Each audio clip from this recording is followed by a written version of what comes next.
క్రీస్తునందు నా వందనములు తెలియజేయుచున్నాను. యేసుక్రీస్తు వారు ఈ లోకానికి రావడానికి గల కారణములు. పాపముల నుండి రక్షించుటకు వచ్చెను. మత్తయి సువార్త 1వ అధ్యాయము 21వ వచనము. తన ప్రజలను వారి పాపముల నుండి ఆయనే రక్షించును గనుక ఆయనకు యేసు అను పేరు పెట్టుదుమనెను. యేసు అను శబ్దమునకు రక్షకుడని అర్థము. సత్యమును స్థాపించుటకు వచ్చెను. యోహాను సువార్త 18వ అధ్యాయము 37వ వచనము. సత్యమును గూర్చి సాక్ష్యమిచ్చుటకు నేను పుట్టితిని, ఇందు నిమిత్తమే ఈ లోకమునకు వచ్చితిని. సత్య సంబంధి అయిన ప్రతివాడును నా మాట వినుననెను. దేవుని చిత్తము నెరవేర్చుటకు పరలోకము నుండి వచ్చెను. యోహాను సువార్త 6వ అధ్యాయము 39వ వచనము. నా ఇష్టమును నెరవేర్చుకొనుటకు నేను రాలేదు, నన్ను పంపిన వాని చిత్తము నెరవేర్చుటకే పరలోకము నుండి దిగివచ్చితిని. పరిచారము చేయుటకు వచ్చెను. మార్కు సువార్త 10వ అధ్యాయము 45వ వచనము. మనుష్య కుమారుడు పరిచారము చేయించుకొనుటకు రాలేదు గాని పరిచారము చేయుటకు వచ్చెను. దేవుని స్వభావమును తెలుపుటకు వచ్చెను. యోహాను సువార్త 1వ అధ్యాయము 18వ వచనము. ఎవడును ఎప్పుడైనను దేవుని చూడలేదు, తండ్రి రొమ్ముననున్న అద్వితీయ కుమారుడే ఆయనను బయలుపరిచెను. ప్రభువు హితవత్సరము ప్రకటించుటకు వచ్చెను. లూకా సువార్త 4వ అధ్యాయము 19వ వచనము. ప్రభువు హితవత్సరము ప్రకటించుటకును ఆయన నన్ను పంపియున్నాడు అని రాయబడిన చోటు ఆయనకు దొరకెను. సదాకాలం నిలుచు ఒక బలిగా అర్పింపబడుటకు వచ్చెను. హెబ్రీయులకు రాసిన పత్రిక 10వ అధ్యాయము 11, 12 వచనములు. మరియు ప్రతి యాజకుడు దినదినము సేవ చేయుచు పాపములను ఎన్నటికిని తీసివేయలేని ఆ బలులని మాటి మాటికి అర్పించుచూ ఉండును. ఈయన అయితే పాపముల నిమిత్తమై సదాకాలము నిలుచు ఒక బలిని అర్పించెను. అపవాదిని తన మరణము ద్వారా నాశనము చేయుటకు వచ్చెను. హెబ్రీయులకు రాసిన పత్రిక 2వ అధ్యాయము 14, 15 వచనములు. కాబట్టి ఆ పిల్లలు రక్తమాంసములు గలవారైనందున ఆ ప్రకారమే మరణం యొక్క బలము గలవానిని, అనగా అపవాదిని మరణము ద్వారా నశింపజేయుటకును జీవితకాలమంతయు మరణ భయము చేత దాస్యమునకు లోబడిన వారిని విడిపించుటకును ఆయన కూడా రక్త మాంసములలో పాలివాడాయెను. ఈ లోకమునకు వెలుగై ఉండుటకు వచ్చెను. యోహాను సువార్త 12వ అధ్యాయము 46వ వచనము. నా యందు విశ్వాసముంచు ప్రతివాడు చీకటిలో నిలిచి ఉండకుండునట్లు నేను ఈ లోకమునకు వెలుగుగా వచ్చియున్నాను. క్రీస్తును మనకు ఆశీర్వాదంగా దేవుడు పంపెను. అపోస్తుల కార్యములు 3వ అధ్యాయము 26వ వచనము. దేవుడు తన సేవకుని పుట్టించి మీలో ప్రతి వానిని వాని దుష్టత్వము నుండి మళ్లించుట వలన మిమ్మును ఆశీర్వదించుటకు ఆయనను మొదట మీ యొద్దకు పంపెనని చెప్పెను. విమోచన క్రయధనముగా తన ప్రాణమును అర్పించుటకు వచ్చెను. మార్కు సువార్త 10వ అధ్యాయము 45వ వచనము. మనుష్య కుమారుడు అనేకులకు ప్రతిగా విమోచన క్రయధనముగా తన ప్రాణము ఇచ్చుటకు వచ్చెను. దేవుడు క్రీస్తు ద్వారా మనతో మాట్లాడుటకు ఈ లోకమునకు పంపెను.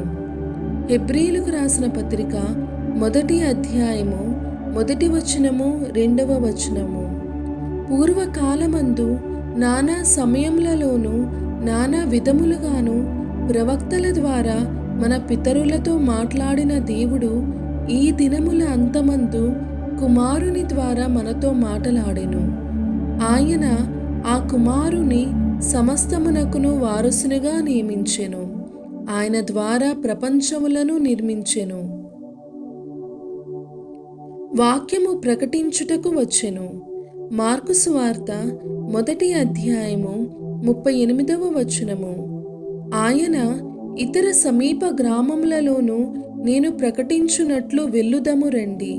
ఇందు నిమిత్తమే కదా నేను బయలుదేరి వచ్చితినని వారితో చెప్పెను. మార్గముగా సత్యముగా జీవముగా ఉండుటకు వచ్చెను. యోహాను సువార్త 14వ అధ్యాయము 6వ వచనము. యేసు, నేనే మార్గమును సత్యమును జీవమును, నా ద్వారానే తప్ప ఎవడును తండ్రి యొద్దకు రాడు. సమృద్ధిగా జీవింపజేయుటకు వచ్చెను. యోహాను సువార్త 10వ అధ్యాయము 10వ వచనము. గొర్రెలకు జీవము కలుగుటకును అది సమృద్ధిగా కలుగుటకును నేను వచ్చితినని మీతో నిశ్చయముగా చెప్పుచున్నాను. ధర్మశాస్త్రమును నెరవేర్చుటకు వచ్చెను. మత్తయి సువార్త 5వ అధ్యాయము 17వ వచనము. ధర్మశాస్త్రమునైనను ప్రవక్తల వచనములనైనను కొట్టివేయ వచ్చితినని తలంచవద్దు. నెరవేర్చుటకే గాని కొట్టివేయుటకు నేను రాలేదు. సాతాను తంత్రములను నిర్మూలించుటకు వచ్చెను. యోహాను రాసిన మొదటి పత్రిక 3వ అధ్యాయము 8వ వచనము. అపవాది మొదట నుండి పాపము చేయుచున్నాడు గనుక పాపము చేయువాడు అపవాది సంబంధి. అపవాది యొక్క క్రియలను లయపరుచుటకే దేవుని కుమారుడు ప్రత్యక్షమాయెను.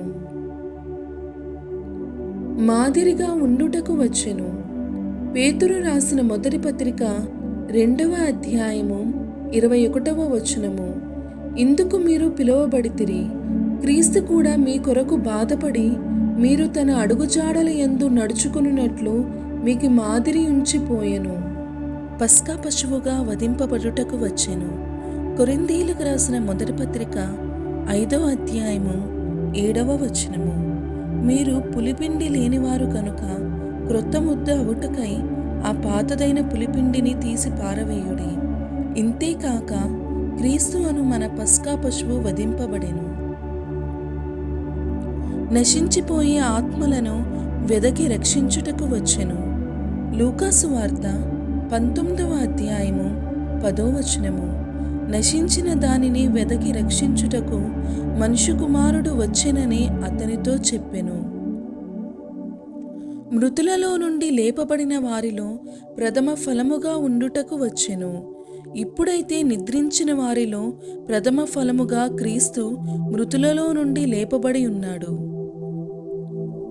రాజ్యభారము మోయుటకు వచ్చెను. యెషయా గ్రంథము 9వ అధ్యాయము 6వ వచనము. ఏలయనగా మనకు శిశువు పుట్టెను, మనకు కుమారుడు అనుగ్రహింపబడెను. ఆయన భుజము మీద రాజ్యభారముండును. ఆశ్చర్యకరుడు, ఆలోచనకర్త, బలవంతుడైన దేవుడు, నిత్యుడగు తండ్రి, సమాధానకర్తయగు అధిపతి అని అతనికి పేరు పెట్టబడును. సంగమునకు శిరస్సుగా ఉండుటకు వచ్చెను. ఎఫెసీయులకు రాసిన పత్రిక 1వ అధ్యాయము 22వ వచనము. మరియు సమస్తమును ఆయన పాదముల క్రింద ఉంచి సమస్తము పైని ఆయనను సంగమునకు శిరస్సుగా నియమించెను. తీర్పు నిమిత్తము వచ్చెను. యెషయా గ్రంథము 9వ అధ్యాయము 39వ వచనము. అప్పుడు యేసు, చూడని వారు చూడవలెను, చూచువారు గ్రుడ్డివారు కావలెను అను తీర్పు నిమిత్తము నేను ఈ లోకమునకు వచ్చితినని చెప్పెను. ఖడ్గమును పంపుటకు వచ్చెను.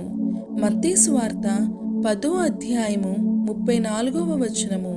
నేను భూమి మీదకి సమాధానమును పంపవచ్చితినని తలంచకుడి. ఖడ్గమునే గాని సమాధానమును పంపుటకు నేను రాలేదు. లోకరక్షకునిగా వచ్చెను. యోహాను రాసిన మొదటి పత్రిక 4వ అధ్యాయము 14వ వచనము. మరియు తండ్రి తన కుమారుని లోకరక్షకుడుగా ఉండుటకు పంపియుండుట మేము చూచితిమి, సాక్ష్యమిచ్చుచున్నాము. జీవజలమునిచ్చుటకు యేసు వచ్చెను. యోహాను సువార్త 4వ అధ్యాయము 14వ వచనము.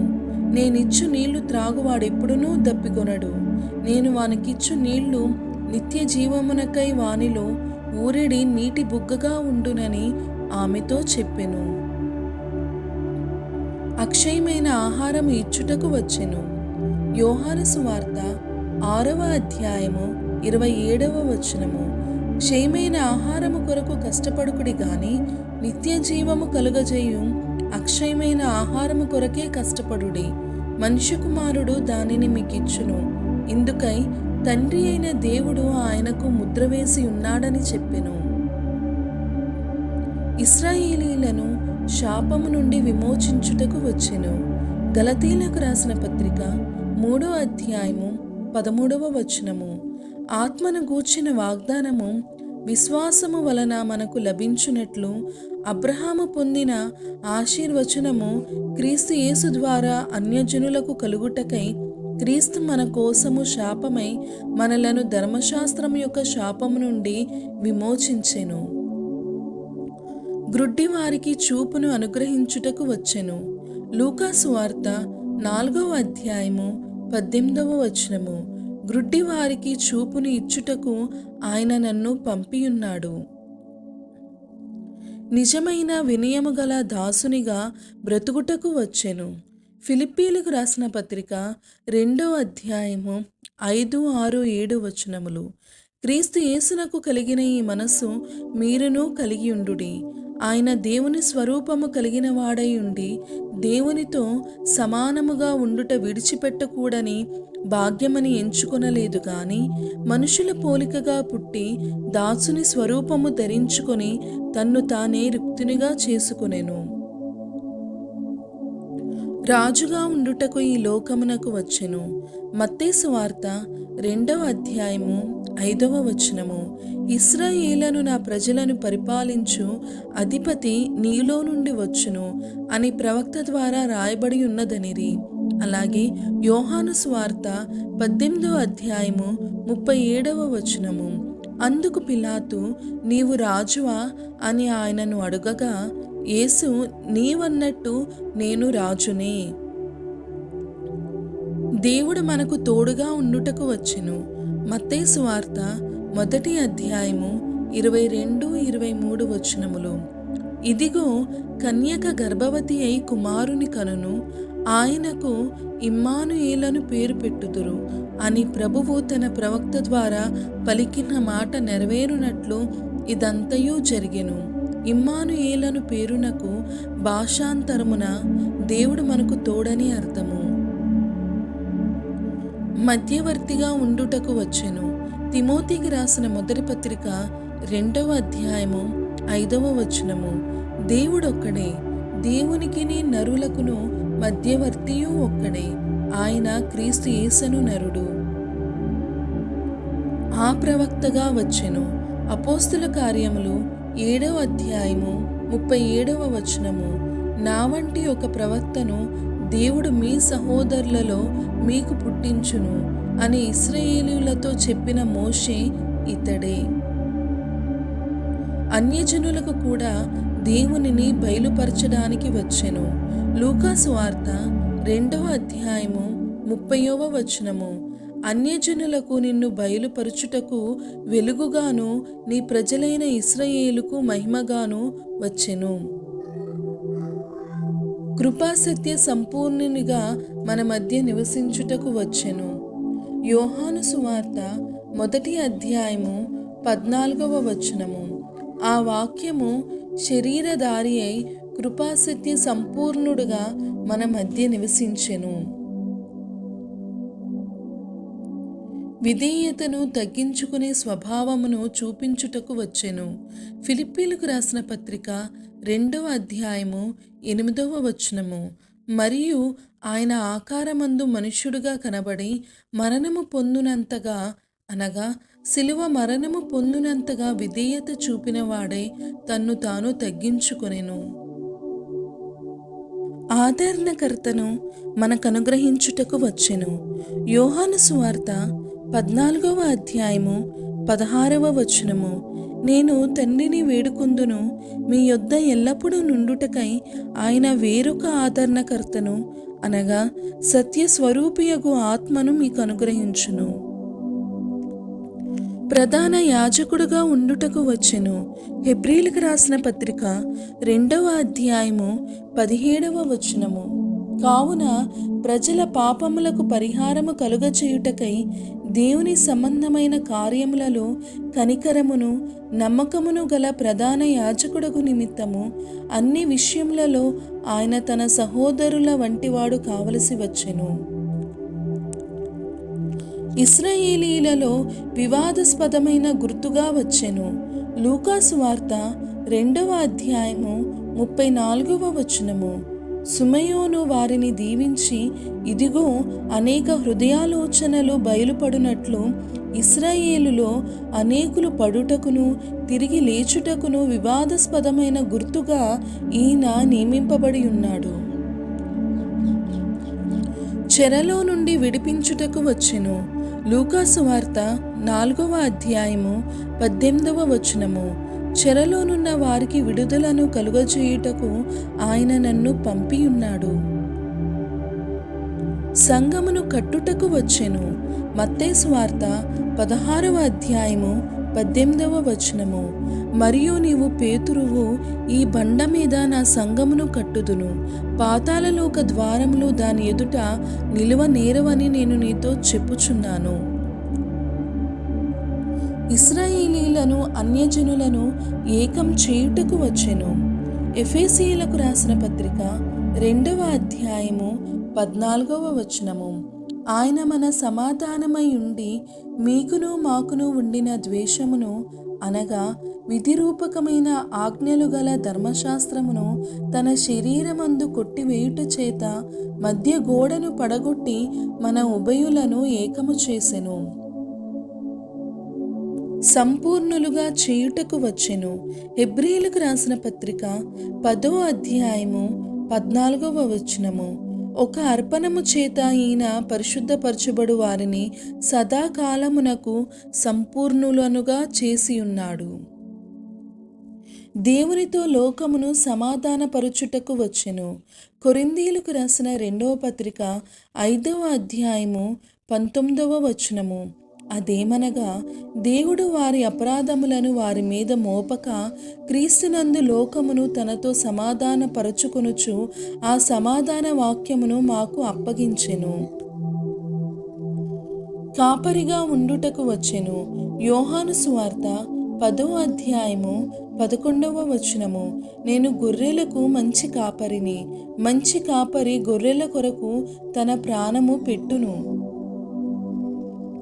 తీర్పు నుండి మనిషిని రక్షించుటకు వచ్చెను. యోహాను సువార్త 3వ అధ్యాయము 18వ వచనము. ఆయన యందు విశ్వాసముంచు వానికి తీర్పు తీర్చబడదు. విశ్వసింపని వాడు దేవుని అద్వితీయ కుమారుని నామమందు విశ్వాసముంచలేదు గనుక వానికి ఇంతకు మునుపే తీర్పు తీర్చబడెను. శాంతిని అనుగ్రహించుటకు వచ్చెను. యోహాను సువార్త 14వ అధ్యాయము 27వ వచనము. శాంతి మీకు అనుగ్రహించి వెళ్ళుచున్నాను, నా శాంతిని మీకు అనుగ్రహించుచున్నాను. లోకమిచ్చునట్టుగా నేను మీకు అనుగ్రహించుటలేదు. మీ హృదయమును కలవరపడనీయకుడి, వెరవనీయకుడి. నలిగిన వారిని ఓదార్చుటకు వచ్చెను. లూకాసు వార్త 4వ అధ్యాయము 18వ వచనము. నలిగిన వారిని విడిపించుటకును ఆయన నన్ను పంపియున్నాడు. మన పాపములకు ప్రాయశ్చిత్తముగా ఉండుటకు దేవుడు పంపెను. యోహాను రాసిన మొదటి పత్రిక 4వ అధ్యాయము 10వ వచనము. మనము దేవుని ప్రేమించితిమని కాదు, తానే మనలను ప్రేమించి మన పాపములకు ప్రాయశ్చిత్తమై ఉండుటకు తన కుమారుని పంపెను. ఇందులో ప్రేమయున్నది. లోకమును జయించుటకు వచ్చెను. ప్రకటన గ్రంథము 3వ అధ్యాయము 21 నేను జయించి నా తండ్రితో కూడా ఆయన సింహాసనమునందు కూర్చుండి ఉన్న ప్రకారము జయించు వానిని నాతో కూడా నా సింహాసనమునందు కూర్చుండనిచ్చెదను. మన రోగములను భరించుటకు వచ్చెను.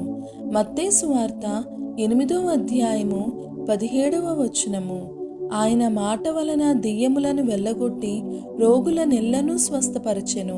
అందువలనే ఆయనే మన బలహీనతలను వహించుకొని మన రోగములను భరించెనని ప్రవక్త అయిన యెషయా ద్వారా చెప్పబడినది నెరవేరెను. తప్పిపోయిన దానిని వెదకి రక్షించుటకు వచ్చెను. మత్తయి సువార్త 18 మీకేమి తోచును? అనేక ప్రాచీన ప్రతులలో ఏలయనగా తప్పిపోయిన దానిని రక్షించుటకై మనుష్య కుమారుడు వచ్చెను అని కూర్చబడి ఉన్నది. పాపము చేయకుండా బ్రతికి చూపించుటకు వచ్చెను. పేతురు రాసిన మొదటి పత్రిక 2 ఆయన పాపము చేయలేదు. ఆయన నోటను ఏ కపటమును కనబడలేదు. ఆయన దూషింపబడి బదులు దూషింపలేదు. ఆయన శ్రమ పెట్టబడి బెదిరింపక న్యాయముగా తీర్పు తీర్చు దేవునికి తన్ను తాను అప్పగించుకొనెను. పరిశుద్ధాత్మతోనూ అగ్నితోనూ బాప్తిస్మమిచ్చుటకు వచ్చెను. మత్తయి సువార్త 3 మారు మనస్సు నిమిత్తము నేను నీళ్లలో మీకు బాప్తిస్మమిచ్చుచున్నాను. అయితే నా వెనుక వచ్చుచున్నవాడు నాకంటే శక్తిమంతుడు. ఆయన చెప్పులు మోయుటకైనను నేను పాత్రుడను కాను. ఆయన పరిశుద్ధాత్మలోను అగ్నితోనూ మీకు బాప్తిస్మమిచ్చును. క్రీస్తు ద్వారా నిత్య జీవము అనుగ్రహించుటకు వచ్చెను. యోహాను రాసిన మొదటి పత్రిక 5:11-12 దేవుని కుమారుని అంగీకరించువాడు జీవము గలవాడు. దేవుని కుమారుని అంగీకరింపనివాడు జీవము లేనివాడే. దేవుని కుమారుని నామమందు విశ్వాసముంచు మీరు నిత్య జీవము గలవారని తెలుసుకొనున్నట్లు నేను ఈ సంగతులను మీకు రాయుచున్నాను. ప్రేమను నేర్పించుటకు వచ్చెను. యోహాను రాసిన మొదటి పత్రిక 3:16 ఆయన మన నిమిత్తము తన ప్రాణము పెట్టెను గనుక దీని వలన ప్రేమ ఎట్టిదని తెలుసుకొనుచున్నాము. మనము కూడా సహోదరుల నిమిత్తము మన ప్రాణములను పెట్టబద్దులమై ఉన్నాము. క్రీస్తు త్యాగమును జ్ఞాపకం చేసుకొనుటకు క్రీస్తు శరీరములోను రక్తములోను పాలు పుచ్చుకునే భాగ్యమును మనకు అనుగ్రహించెను. కొరింథీయులకు రాసిన మొదటి పత్రిక 10:16-17 మనము దీవించు ఆశీర్వచనపు పాత్రలోనిది త్రాగుట క్రీస్తు రక్తంలో పాలు పుచ్చుకునుటయే కదా. మనము విరుచు రొట్టె తినుట క్రీస్తు శరీరములో పాలు పుచ్చుకునుటయే కదా. మనమందరము ఆ ఒకటే రొట్టెలో పాలు పుచ్చుకొనుచున్నాము. రొట్టె ఒకటే గనుక అనేకులమైన మనము ఒక్క శరీరమై ఉన్నాము. ప్రవక్తగా ప్రవచించుటకు వచ్చెను. లూకా సువార్త 24:19 ఆయన దేవుని ఎదుటను ప్రజలందరి ఎదుటను క్రియలోను వాక్యములోను శక్తిగల ప్రవక్త అయి ఉండెను. సియోనులో అడ్డురాతిగా ఉండుటకు వచ్చెను. రోమియోలకు రాసిన పత్రిక 9:33 ఇదిగో నేను అడ్డురాతిని అడ్డుబండను సియోనులో స్థాపించుచున్నాను. ఆయన యందు విశ్వాసముంచువాడు సిగ్గుపరచబడడు అని రాయబడిన ప్రకారము వారు అడ్డురాయి తగిలి తొట్రుపడిరి. మూలకు తలరాయి అగుటకు వచ్చెను. అపోస్తుల కార్యములు 4:11 ఇల్లు కట్టువారైన మీరు తృణీకరించిన రాయి ఆయనే. ఆ రాయి మూలకు తలరాయి ఆయను. మనుష్య కుమారుని గూర్చి ప్రవక్తలు రాసిన లేఖనములను నెరవేర్చుటకు వచ్చెను. లూకా సువార్త 18:31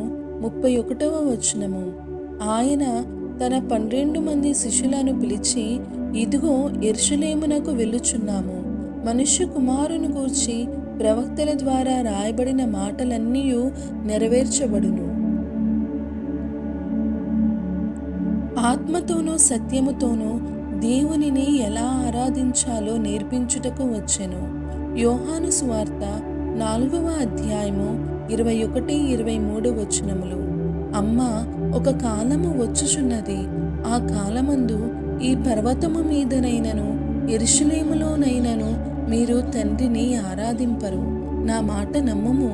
అయితే యథార్థముగా ఆరాధించువారు ఆత్మతోనూ సత్యముతోనూ తండ్రిని ఆరాధించు కాలము వచ్చుచున్నది, అది ఇప్పుడునూ వచ్చేయున్నది. తన్ను ఆరాధించువారు అట్టివారే కావలెనని తండ్రి కోరుచున్నాడు.